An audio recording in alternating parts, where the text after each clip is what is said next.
जब तक आपकी बुद्धि एकमात्र भगवत प्राप्ति का निश्चय नहीं करेगी, एकमात्र प्रभु का आश्रय नहीं लेगी, एकमात्र प्रभु के चिंतन में तन्मयता प्राप्त नहीं करेगी, तो अध्यात्म क्या है ये समझ पाना भी अत्यंत कठिन होगा। ये भगवद वाणी है। इसीलिए अपने आचरण को पहले हम सुधारने की चेष्टा करें भगवद आज्ञा के अनुसार। हम फंसे आचरणों में ही हैं। अगर हमारे आचरण शास्त्र विरुद्ध होंगे, मनमानी होंगे, तो हमें भगवद वाणी का जो एकांतिक फल है वो अनुभव में नहीं आएगा। आप सुन समझते हैं, बोल सकते हैं, प्रवचन कर सकते हैं इसका, पर अनुभव में नहीं आएगा। अनुभव में तो तभी आएगा जब पूर्ण रूप से आचरणों में पवित्रता आ जाएगी। श्री भगवान करुणा करके बोल रहे हैं कि ये जीव, मैं सबके समीप हूं पर मुझे देख नहीं पा रहा है। क्यों? ये जीव अजन्मा है फिर भी ये जन्म मरण भोग रहा है। क्यों? इसे कभी किसी भी वस्तु की कोई आवश्यकता नहीं है। जो हमारा स्वरूप है वो वस्तु से पोषित नहीं है। वस्तु से पोषित ये शरीर है और शरीर प्रारब्ध के अधीन है। तो तुम्हें व्यर्थ में इच्छा करके फंसने का ये जो प्रेरणात्मक भाव माया दे रही है, इससे बचना होगा। हमें यही फंसाव है। हम क्यों प्रभु को नहीं देख पा रहे? अजन्मा होते हुए क्यों दुख प्राप्त कर रहे हैं? अविनाशी होते हुए क्यों मृत्यु का भय हमें सता रहा है? जहां किंचिन मात्र कोई भी अभाव नहीं, वहां मांगे क्यों उठ रही हैं? क्यों इच्छा हो रही है? यही अज्ञान, यही मायाकृत भ्रम है जिसमें हम बहुत काल से फंसे हुए हैं। ध्यान से सुने तो भगवत कृपा से बात समझ में आ जाए तो इसी जन्म में हमारा काम बन जाए। हमारा काम बन जाने का मतलब है हम प्रभुमय हो जाएं। हैं प्रभुमय ही हैं। ये जब तक चूक रहेगी कि हम प्रभुमय नहीं हैं, तभी तक ये माया का आकर्षण है। आप भगवत स्वरूप हैं। कोई भी हो, कहीं भी हो, प्रभु का अंश प्रभुमय ही होता है। जब हम ये स्वीकार करेंगे तो काफी बल हम में आ जाएगा इस माया से लड़ने का। और जब हम ये स्वीकार करते हैं कि हम देह हैं, तो फिर भोग हमें परास्त कर देते हैं। ये काम क्रोध आदि हमें परास्त कर देते हैं। प्रभु कह रहे हैं, इच्छा द्वेष समुत्थेन द्वंद्व मोहेन भारत सर्वभूतानि सम्मोहम् सर्गे यान्ति परन्तप। हे भरतवंश में प्रकट हुए अर्जुन, ये जो इच्छा है, ये भोग लूं, ये देख लूं, ये पालूं, प्राकृतिक, इस संसार के दृश्य देखने की, संसार के भोग भोगने की, संसार के मान प्रतिष्ठा की कोई भी इच्छा, सबसे बड़ा बाधक भाव ये इच्छा ही है। जो महापुरुष भजन करके भगवत स्वरूप में स्थित होते हैं, बिना इच्छा के सब कार्य चलते हैं। वो इच्छा वाला नहीं, उनको नहीं जान सकता। उसके हृदय में निरंतर प्रभु प्रकाशित होकर क्रीड़ा करते हैं, जिसके हृदय में कोई भी भोग इच्छा नहीं होती। जाहि न चाही कबहु कछु तुमसन सहज स्नेह बसहु निरंतर तासुर सोराउर निज गेह। हे प्रभु, जिसे कभी कुछ पाने की इच्छा नहीं है, आपसे सहज में प्रेम है, उसका हृदय आपका निज घर होता है। आप वहां निरंतर वास कीजिए, वो आपका घर है। श्री वाल्मीकि जी महाराज कह रहे हैं। यहां श्री भगवान कह रहे हैं, ये इच्छा ही जीव के बंधन का कारण है।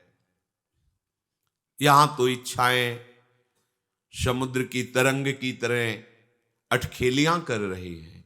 जैसे समुद्र में अनंत तरंगे, ऐसे अनंत इच्छाएं, एक दो इच्छा है, अनंत इच्छाएं, ऐसा हो जाए, ऐसा हो जाए, ऐसा हो जाए। अगर कहीं प्रारब्धवशात भगवद इच्छा से ऐसा हो भी जाए तो और भी इच्छाएं, इच्छाओं का कभी अंत नहीं पाया गया। इच्छा त्याग से ही इसका अंत होता है। इच्छाओं की पूर्ति से कभी भी किसी की इच्छा रुकी नहीं है, आज तक इतिहास साक्षी है। हमारी इच्छा पूर्ति हो जाए तो हम फिर भजन करने लगेंगे, ऐसा सोच केवल हो सकती है। पर जहां वो इच्छा की पूर्ति हुई ताओ और इच्छाएं प्रकट हुई और उसमें फंस गया। इच्छा और द्वेष ये जिसके हृदय में रहते हैं, भगवान के समीप रहने पर भी उन्हें नहीं देख पाता है और उसे फिर ना चाहते हुए द्वंद्वों में पिसना पड़ता है। सुख दुख, लाभ हानि, जय पराजय, हर्ष शोक, जन्म मृत्यु, ये सब द्वंद्व हैं। ना चाहते हुए भी उसे इसमें पिसना पड़ेगा। जिसके अंदर भोगों की इच्छा है और दूसरों से द्वेष है। संपूर्ण प्राणी इसी मूढ़ता को लेकर अनंत काल से दुख भोग रहे हैं, जन्म मरण को प्राप्त हो रहे हैं। मेरे समीप रहने पर भी वो मेरा अनुभव नहीं कर रहे। स्पष्ट भगवान कह रहे हैं कि ये इच्छा और द्वेष, इच्छा को ही राग कहा गया है, ये राग द्वेष ही संपूर्ण सृष्टि को बांधे हुए हैं। इच्छा और द्वेष जिसके हृदय में है वो द्वंद्व में सदैव पिसता रहता है। कभी लाभ हो गया तो हर्ष से फूला नहीं समाता, कभी शोक हो गया तो बहुत दुखी हो जाता है।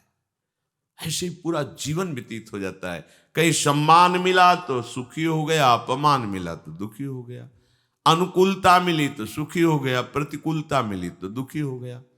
और ये सृष्टि चक्र है, कभी एक जैसा चलता नहीं है, ये परिवर्तनशील है। आज वाह वाह तो कल निंदा होगी, आज निंदा तो कल यश होगा, ये क्रम चलता रहता है। जो इच्छा और द्वेष को स्वीकार किए हुए उसे ना स्वीकारती होने पर भी द्वंद्वों में उसे पिसना पड़ेगा। ये द्वंद्व उसे फिर चैन से नहीं रहने देंगे। भगवान से बिल्कुल विमुख किए हुए ये इच्छा द्वेष उसे संसार में ही विचरण कराते हैं। इसीलिए उसका बार बार जन्म होता है, बार बार मरण होता है। ये जन्म मरण कैसे होता है? इच्छा द्वेष से, राग और द्वेष से। ये भारी दुख कब तक मिलते रहेंगे? जब तक ये इच्छा और द्वेष रहेगा। देख लो, हमारा हृदय इसी से भरा हुआ है। जहां हमारी इच्छा की पूर्ति होती है वहां राग हो गया, अनुकूलता हो गई, प्रियता हो गई। और जहां हमारी इच्छा के विरुद्ध हुआ वहां द्वेष हो गया, प्रतिकूलता हो गई, नफरत हो गई, लड़ाई झगड़ा हो गया। ऐसे पूरा का पूरा द्वंद्व हमें हर समय पीड़ित करता रहता है। श्री भगवान कह रहे हैं जो विमुख जन हैं वो मेरे भजन में रुचि नहीं रखते, भजन करना नहीं चाहते, क्योंकि वो विवेक का प्रयोग ही नहीं करते हैं। सबके अंदर विवेक है। देखो, कुछ भी गलत करने के लिए जब आप कदम उठाएंगे तो अंदर जलन होगी और आपको कोई कहेगा मत करो, ये गलत है, वो विवेक है कह रहा है।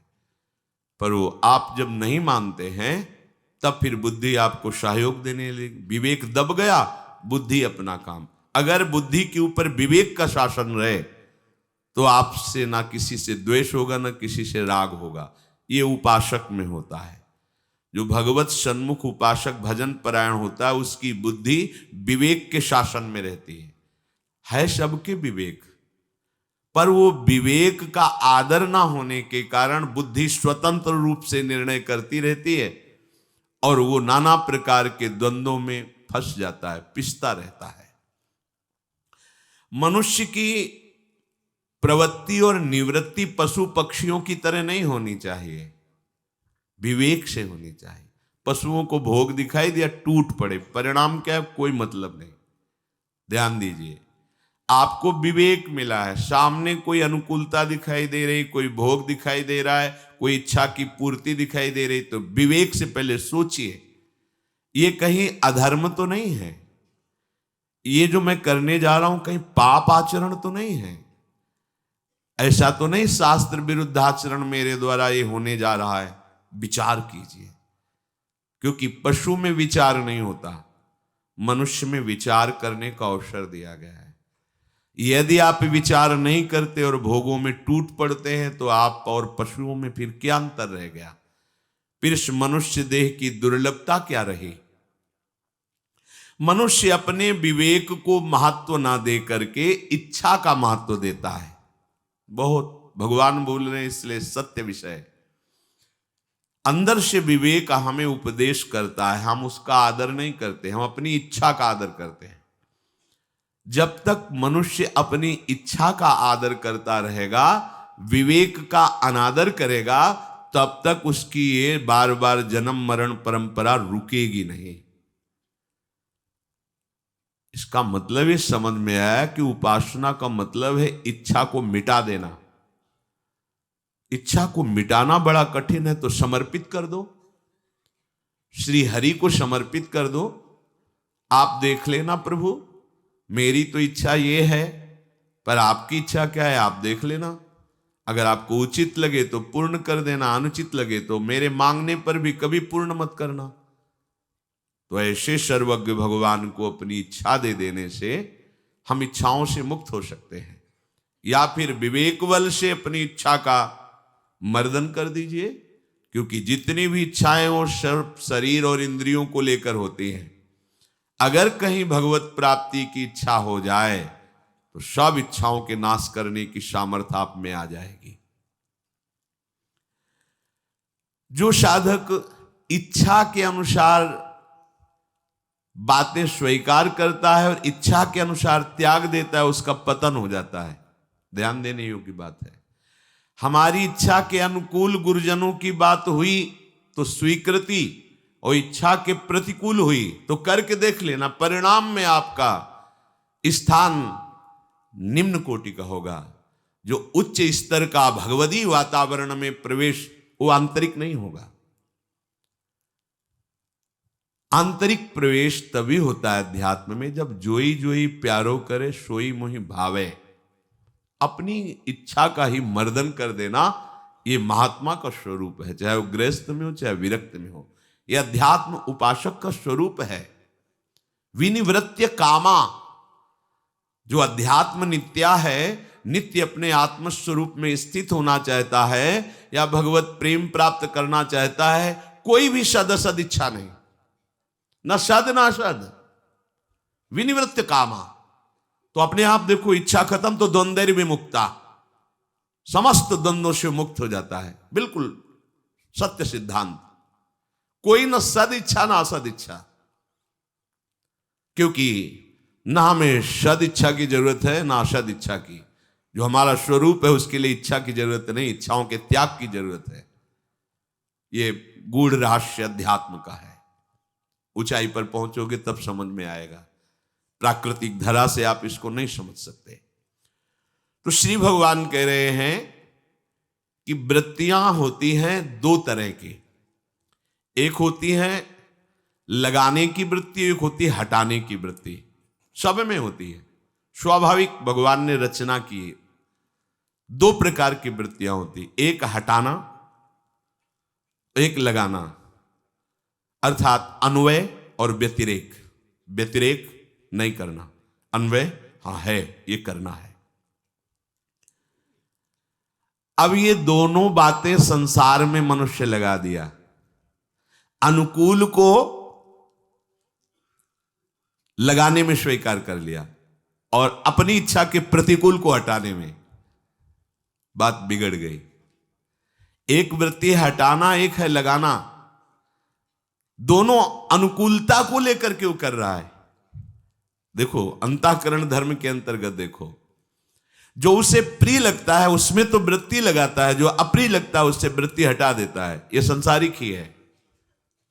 हटाना और लगाना कहां से हमें प्रमाण होगा? प्रभु में वृत्ति लगाना है और भोगों से वृत्ति हटाना है। शास्त्र की, गुरु की आज्ञा में वृत्ति लगाना है और उनके विरुद्ध आचरणों में वृत्ति हटाना है। ये तो हुआ सही प्रयोग इसका। पर हम लोग क्या करते हैं? मन की इच्छा में लगाना है और मन की इच्छा के विरुद्ध हटाना है। वो इच्छा में ही विचरण कर रहा है। हटाना लगाना उसका कोई महत्वपूर्ण नहीं हुआ। संसार से राग रहित होना ही हमारे जीवन का परम लक्ष्य होना चाहिए। जब वृत्तियां दोनों प्रकार से हम संसार में ही लगा देते हैं तो हमारे अंदर द्वंद्व प्रकट हो जाते हैं और इन्हीं द्वंद्वों में हम बहुत काल से पिसते चले आ रहे हैं। और यदि हम ऐसा प्रयोग करें हटाने लगाने का कि बार बार हमें नाम जप करना है और नाम से जो वृत्ति विषय भोगों की आदि आदि संसार की नाम से हटाती है, हमें उसको हटाना है, तो बहुत जल्दी संसार से वैराग्य और भगवान से प्रेम और अपने स्वरूप का बोध प्राप्त हो जाए। भटकने की जरूरत नहीं, ध्यान दीजिए। यदि हम हटाने की वृत्ति और लगाने की वृत्ति दोनों इच्छा के अनुसार रखेंगे तो संसार ही हाथ लगेगा।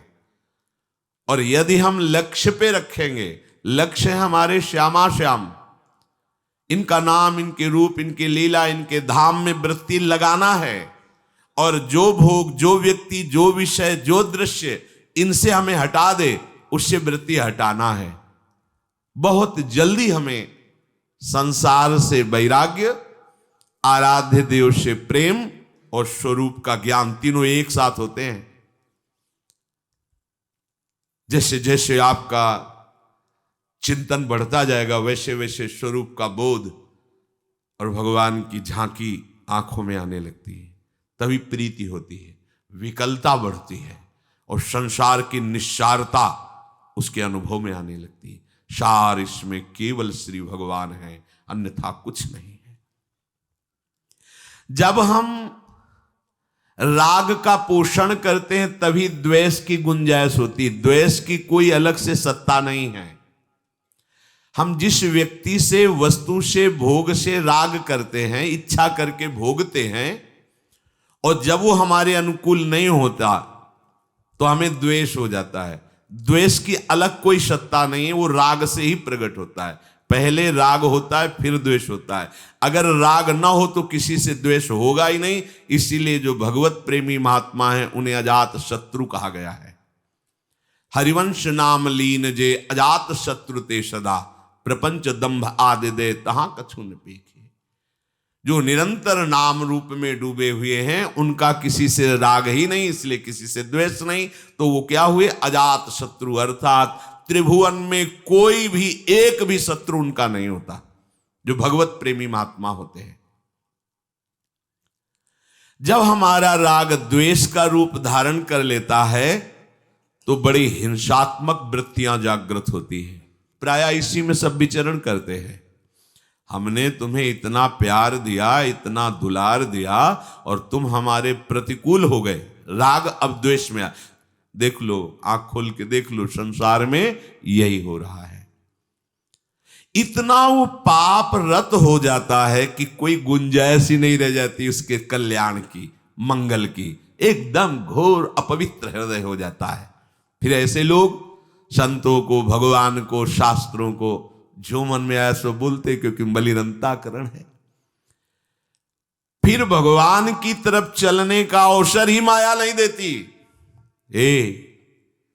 पूज्य पंडित गया प्रसाद जी महाराज के वचन अपने लाला की तरफ इशारा करके कहते कि अगर इन्होंने तुम्हें भजन का समय दे दिया है ना तो अब इनसे कुछ मत मांगना, इनके पास इससे बढ़कर देने के लिए कुछ नहीं।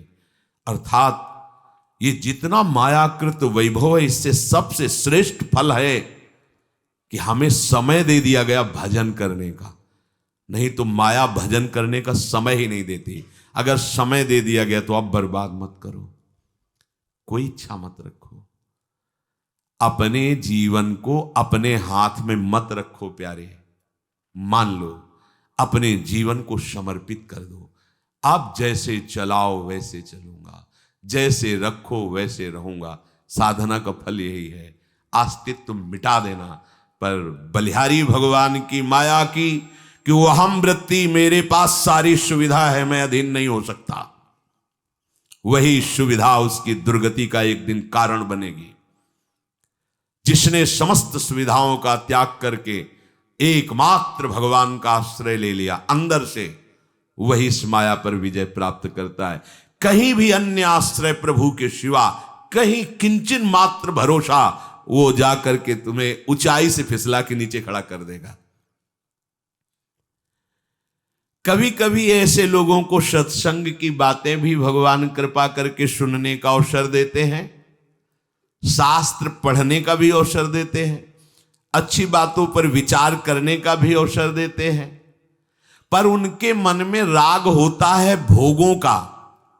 अहम की वृत्ति इतनी गहरी बैठी होती है कि वो इन बातों को पढ़कर सुनकर भी हृदय में बिल्कुल नहीं धारण कर सकते। वो करेंगे मनमानी ही, वो अपनी अनुकूलता के अनुसार ही करेंगे। और जब तक ये अनुकूलता प्रतिकूलता है तो इसी का नाम द्वंद्व है। द्वंद्व है तो राग है, इच्छा है, इच्छा है तो देहाभिमान है, देहाभिमान है तो हाथ कुछ नहीं लगा अभी तक। ये देहाभिमान जितना गलित होता है उतना ही साधना में कुछ प्राप्त हुआ है। पूज्यपाद सिउड़िया बाबा जी महाराज, जिनका मन एकाग्र है, जिनको किसी नवीन भोग भोगने की इच्छा नहीं है, जिन्होंने अपना पूरे जीवन का भार प्रभु के चरणों में समर्पित कर दिया, योगक्षेमं वहाम्यहम् केवल अनन्यस्य चिन्तयन्तो माम, वो देहाभिमान रहित महापुरुष परम पद को प्राप्त होते हैं। जब उपासक प्रतिकूलता को हटाना खास बात समझ लेता है और अनुकूलता को भोगना खास बात समझ लेता है, तो वो परमार्थ का पथिक नहीं, वो केवल जीवन निर्वाह कर रहा है। ध्यान दीजिए, अनुकूलता को भोगना, प्रतिकूलता को हटाना, ये साधक का कार्य नहीं है, ये सांसारिक पुरुष का कार्य है। भगवत भजन को बढ़ाना और संसार के चिंतन को हटाना, यह साधक का कार्य है। अनुकूलता प्रतिकूलता की तो कोई गुंजाइश ही नहीं। भारी से भारी प्रतिकूलता में भी वो निर्भय होकर निरंतर आराध्य देव के चिंतन में लगा रहता है। भारी से भारी अनुकूलता में भी दैन्य होकर के भगवान के चरणों में निरंतर अपने चित्त को लगाए रखता है। परमार्थ और व्यवहार का अंतराय है। हृदय में दृढ़ इच्छा और द्वेष को पकड़े रखता है। ये कई वर्ष व्यतीत होने पर भी ये वही आदमी है जिसने हमें कड़ुआ बोला था। हृदय इतना तुम्हारा कूड़ा करकट से भरा है कि इतने वर्ष हो गए अभी तक उसे मिटा ही नहीं पाए, वही दिखाई दे रहा है तुम्हें।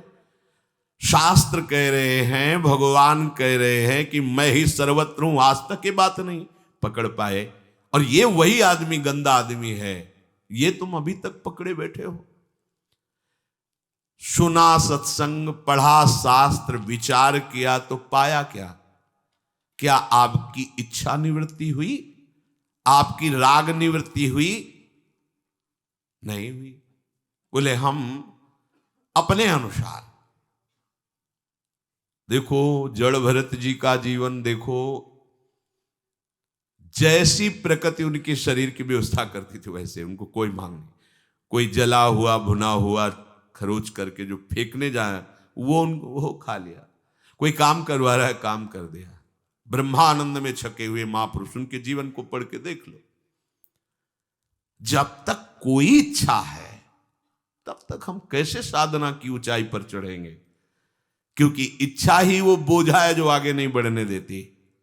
इच्छाओं का मर्दन कर देना, इच्छाओं का दमन कर देना, कोई भी आवश्यकता न रह जाना, यही अध्यात्म की ऊंचाई है। कोई भी आवश्यकता न रह जाना। हम आवश्यकता को मिटाने के लिए चले हैं, आवश्यकता को बढ़ाने के लिए नहीं। हमारी आवश्यकता केवल प्रभु है। अब वो जैसा चाहे वैसा चलावे। हमें केवल अपने आराध्य देव की तरफ चलना है। अच्छा, जो द्वंद्वों में फंसे हैं, अगर वो कहीं किसी एक विषय पर दृढ़ राग कर लें और सब विषय छोड़ दें, तो उनके कल्याण का मार्ग खुल जाएगा। बड़ी सूक्ष्म बात है।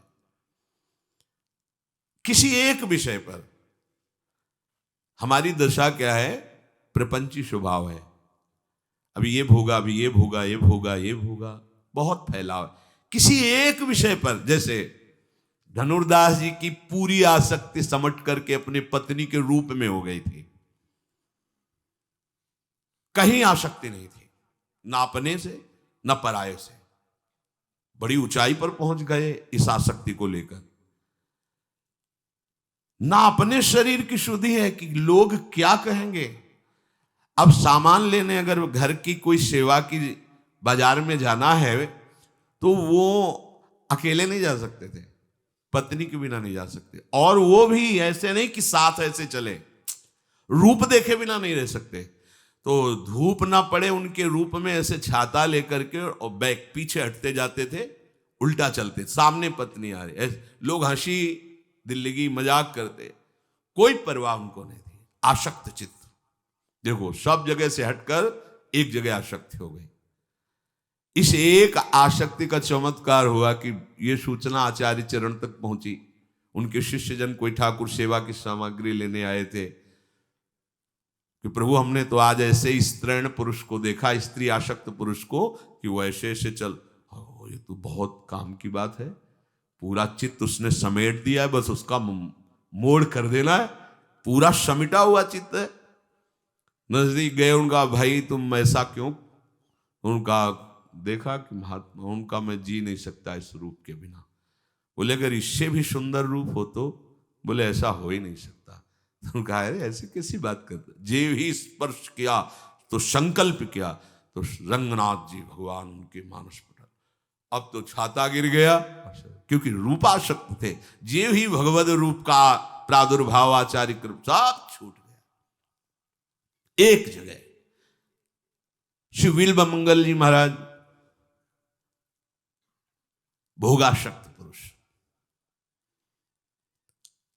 यौवन अवस्था का शरीर में जब आवेश हुआ तो चिंतामणि नाम की वैश्या, इतनी सुंदर नवयुवती और ऐसी गायिका, ऐसा नृत्य, ऐसा हाव भाव, ये देखकर तो लुट गए। उत्तम कुल में जन्म हुआ था, सब मर्यादा छोड़ दी, वहीं वैश्या के पास ही रहने लगे। उसी का नृत्य गायन शब्द, घर से संपत्ति ले जाते उसको देते।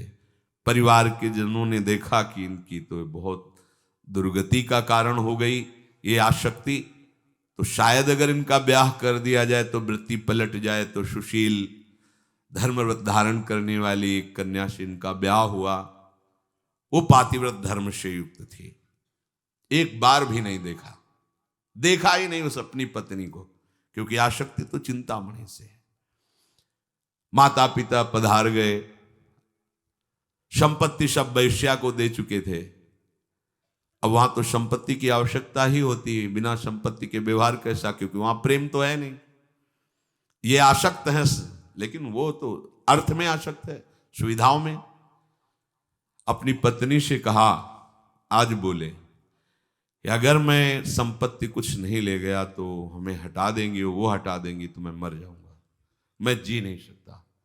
तो जो उसके सौभाग्य के चिन्ह थे दे दिए। कितनी देवी, कभी एक बार नहीं कहा कि आप अब हमारी तरफ भी तो देखिए, हमने अपना जीवन, आप कभी नहीं कहा। बड़ा चरित्र है, हम सारांश में बता रहे। ये मंगलसूत्र किसका है, ये कुंडल किसके? तो उनका हमारी पत्नी के हैं।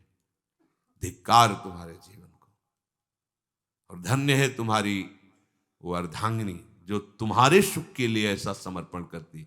अब आगे कहां से धन लाओगे? नहीं, निकल जाओ हमारे यहां से, तुम्हारे जैसे पुरुष की हमें आवश्यकता नहीं। ऐसी आसक्ति जो हम पर किए हुए हो, अगर श्री कृष्ण पे करते तो तुम्हारा कल्याण हो जाता। भाग यहां से, अर्थविहीन की हमारे यहां कोई जरूरत नहीं। भगवान ही उसकी जबान पर बैठकर बोल रहे थे। सोचो, जिसकी ऐसी आसक्ति और वहां से धक्के मार के निकाल दिया गया हो, उसकी हालत क्या होगी। बस शब्द कान में वही गूंज रहे थे कि अगर यह आसक्ति श्री कृष्ण में होती तो वहां कल्याण हो गया होता। अब जहां कभी ठौर नहीं मिलती कहीं, तो फिर एक ही जगह दिखाई देती, श्री हरि। यह दरबार ऐसा है कि सबके लिए हर समय खुला रहता है भगवान का। और इस दरबार में प्रवेश पाने के लिए संतों की फिर जरूरत होती, बिना संतों के मार्ग नहीं मिलता।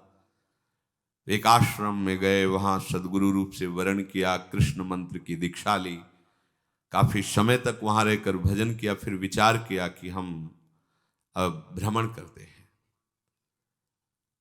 एक दिन वो एक सुंदर बगीचा देखा, सरोवर था, वहीं देव मंदिर था, वहीं स्नान करके बैठे मंत्र जप कर रहे थे, तो एक नवयुवती उसी मंदिर में पूजा करने के लिए आई। देखते ही उनका भाव बदल गया, जैसे चिंतामणि वैसे ही उनको ही दिखाई देने लगी। अब तो फिर वही बावरापन, पीछे चल पड़े। बार बार पूजा करने के बाद मुड़ करके देखती कि ये आदमी हमें बड़ी एकाग्र दृष्टि से देख रहा है, तो वैष्णव पर दृष्टि सही नहीं है। जल्दी से पूजा की, घर की तरफ चल, ये पीछे पीछे। वो और रफ्तार बढ़ाई, अपने घर गई और पति से कहा, पातिव्रत धर्म का पालन करने। प्रभु, ये वैष्णव चिन्हों से तो युक्त है, पर मुझे लगता है इसकी पाप दृष्टि है, ये गंदी दृष्टि से हमें देख रहा था। तो जो धर्म का पालन करने वाले होते बड़े गंभीर होते हैं। उन्होंने कहा, तुम अंदर जाओ, ये वैष्णव चिन्हों से युक्त है, इसका अनादर तो नहीं कर सकते। दरवाजे पर आया है, हम इससे प्री भाषण करेंगे, तुम्हारी कोई हानि तो हुई नहीं है। गए, उनका कहिए भगवान कैसे आगमन हुआ। तो उनका, ये जो अभी गई कौन थी। उनका, हमारी अर्धांगिनी थी, एक बार देखना चाहता हूं, आइए। विराजिए। कितने धर्मात्मा थे वो, धर्म को जानने वाले थे, अतिथि भावना की रक्षा करने वाले थे। बैठे, पत्नी से कहा, तुम उनके सामने जाइए, वो देखना चाहते हैं तुम्हें। उनका, प्रभु मैं बता रही हूं कि इनकी गंदी दृष्टि थी, अगर कहीं स्पर्श कर लिया तो बोले, तुम्हें अपने पातिव्रत धर्म पर विश्वास होना चाहिए।